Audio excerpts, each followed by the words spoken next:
Something changes in an empath when the process begins. It doesn't announce itself. There's no dramatic turning point, no single conversation that splits life cleanly into before and after.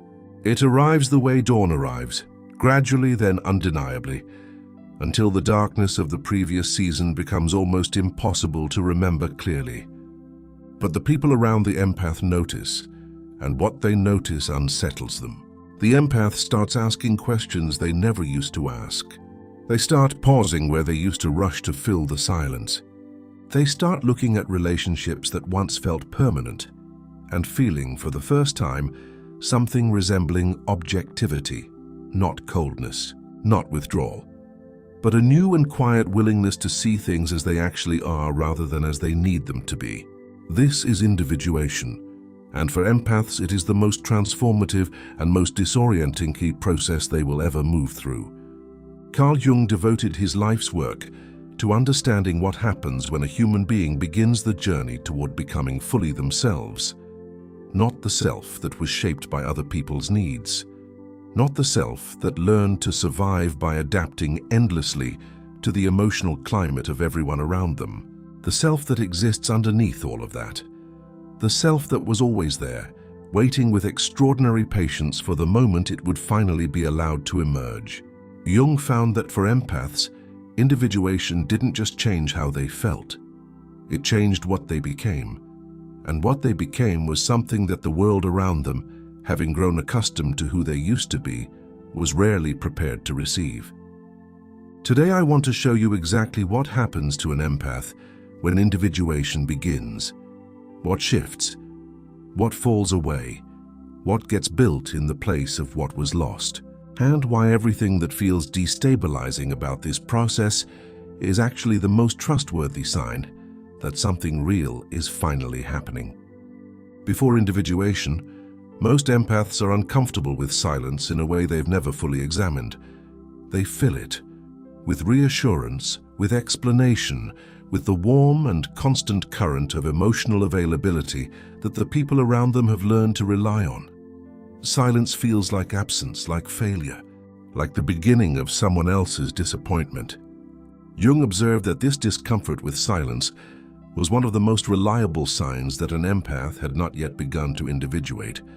Because the discomfort wasn't really about the silence itself, it was about what silence allowed to surface, their own interior, their own needs, their own voice, which had been so consistently quieted in favor of everyone else's that it had become almost unfamiliar.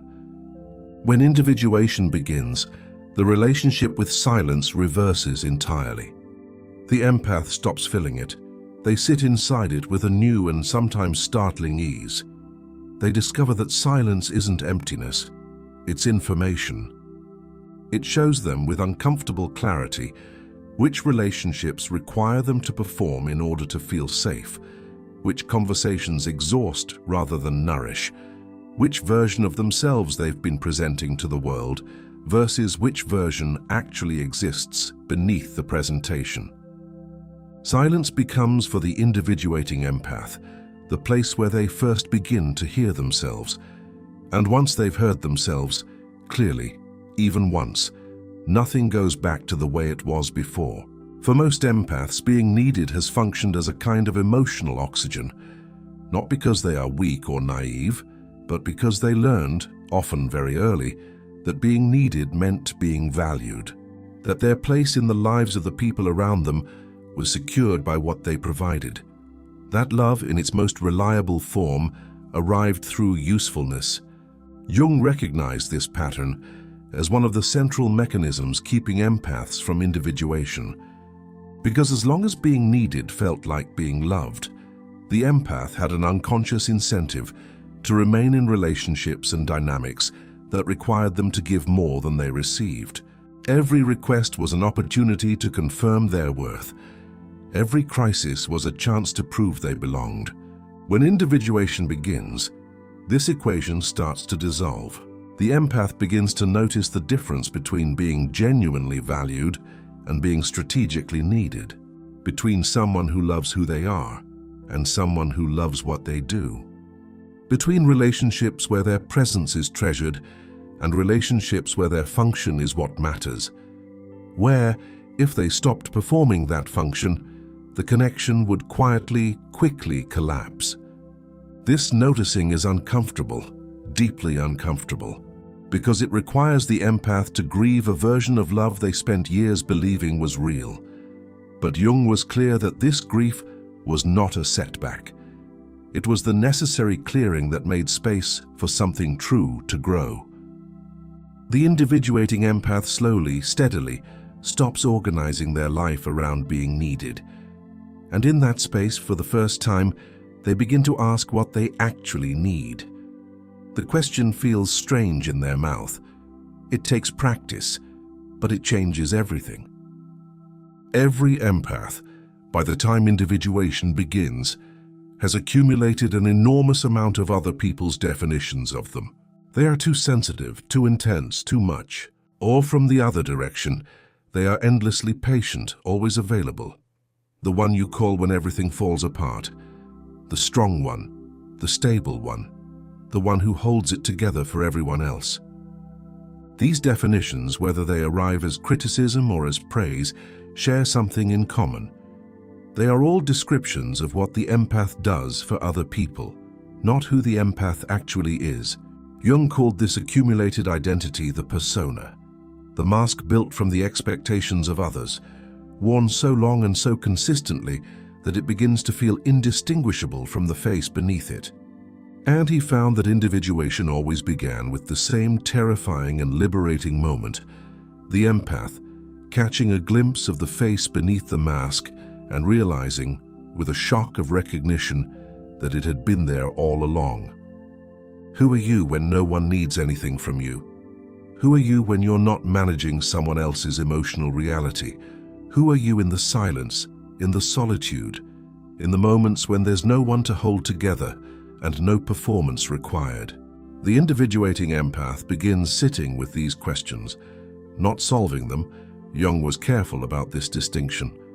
Sitting with them, letting them work, letting them slowly loosen the grip of every borrowed definition until something original begins to surface. What surfaces is rarely what the empath expected. It is quieter than the version of themselves they performed for others. Stranger, more particular, less willing to smooth its edges to fit the shapes of other people's needs, and yet unmistakably more real than anything they've ever shown the world before. Not invulnerable, not closed, not the armored, defended version of protection that gets mistaken for healing, but genuinely deeply rooted in themselves in a way that makes them resistant to the forces that used to bend and reshape them without their conscious awareness or consent. They become someone who can be in a room full of other people's emotions without losing track of their own. Someone who can be misread, misrepresented, or misunderstood without scrambling to correct the record. Someone who can disappoint people, let requests go unanswered, decline without explanation, and sit quietly with the discomfort of someone else's displeasure without treating it as an emergency. This is not coldness. Jung would remind you of this every time. It is the opposite of coldness. It is the warmth of someone who is finally present, genuinely fully present, rather than performing presence while internally managing the anxiety of everyone else in the vicinity. The individuating empath begins to take up space in a way they never permitted themselves before. Not loudly, not at anyone else's expense, but fully, unapologetically, with the settled, grounded energy of someone who has stopped asking permission to exist as they actually are. Individuation is not a comfortable process. Jung never pretended otherwise.